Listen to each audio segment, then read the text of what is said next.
Global Aerospace's SM4 aviation safety program provides valuable insight on how to classify and respond to crisis events.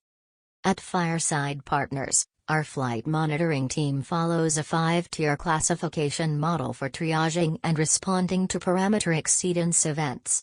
In this model, the two highest classification tiers are dubbed Emergency Response Plan Activating Events, ERP Activating Events, and Critical Events, respectively. Our team classifies events as ERP activating if they have caused our client to activate their ERP for any reason, or if, in our judgment, they should cause our client to activate their ERP due to clear and present damage to life, limb, property, or reputation. Thankfully, these events are relatively rare, occurring less than 0.001 times per 100,000 flights we monitor. On the other hand, situations warranting classification as critical events are much more common, appearing 3 times per week on average within our monitored fleet.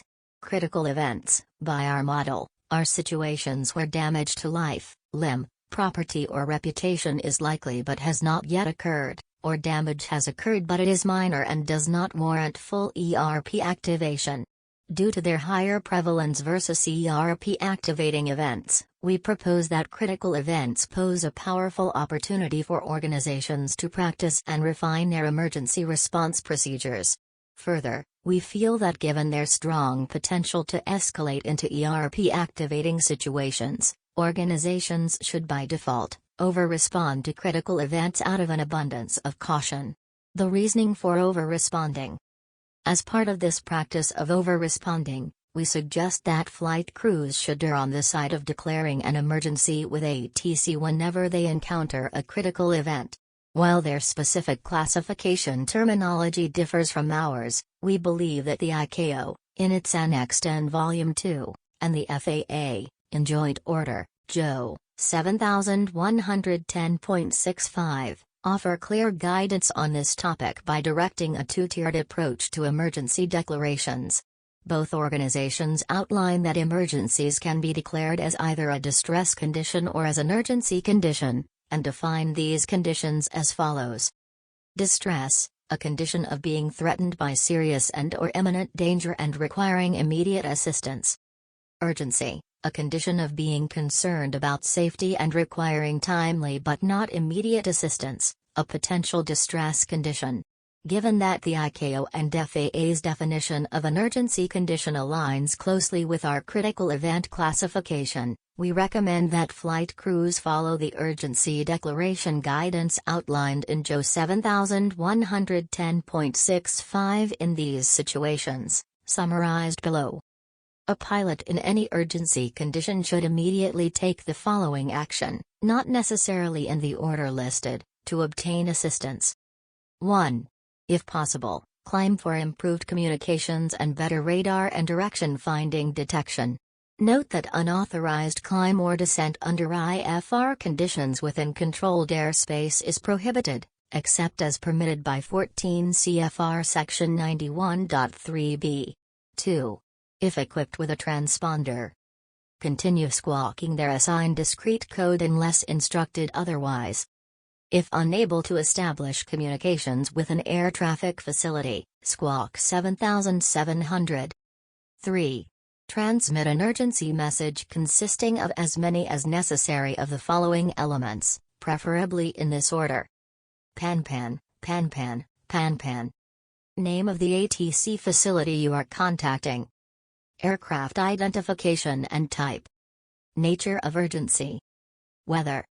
Pilot's intentions and request.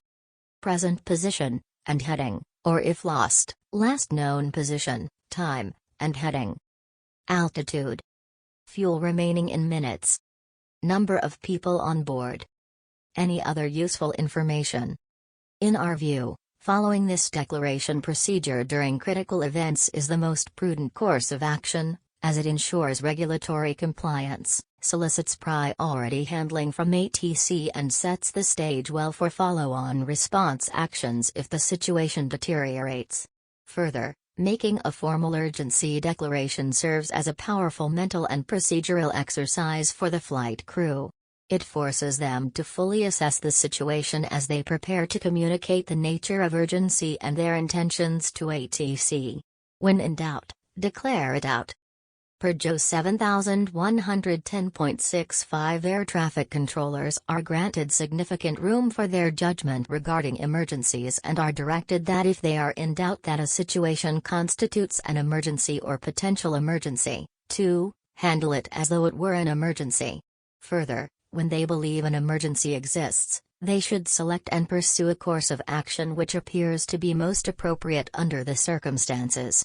In short, if flight crews do not declare an emergency themselves, ATC can declare an emergency for them, and we often see this play out in situations we respond to. In our view, this serves as one more reason for flight crews to err on the side of caution and, when in doubt, declare it out.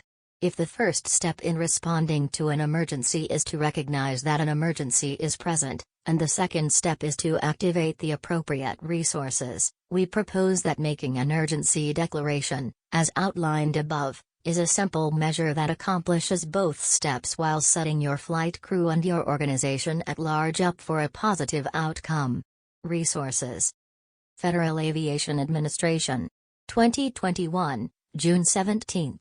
Air Traffic Control, JO 7110.65c. U.S. Department of Transportation. International Civil Aviation Organization. 2021, October. Aeronautical Telecommunications, Communication Procedures including those with band status, Untend to 2. About Global Aerospace SM4 Aviation Safety Program. The Global Aerospace SM4 Safety Program has revolutionized the way insurance specialists help their clients achieve higher levels of operational safety. SM4 was built on the concept of integrating four critical safety components: planning, prevention, response, and recovery. Its mission is to help organizations manage risk, enrich training efforts, strengthen safety culture, and improve safety management systems. https://sm4.globalaero.com/ Global Aerospace SM4 Aviation Safety Program. Media contact Suzanne Keneally, Vice President, Group Head of Communications. 1-973-490-8588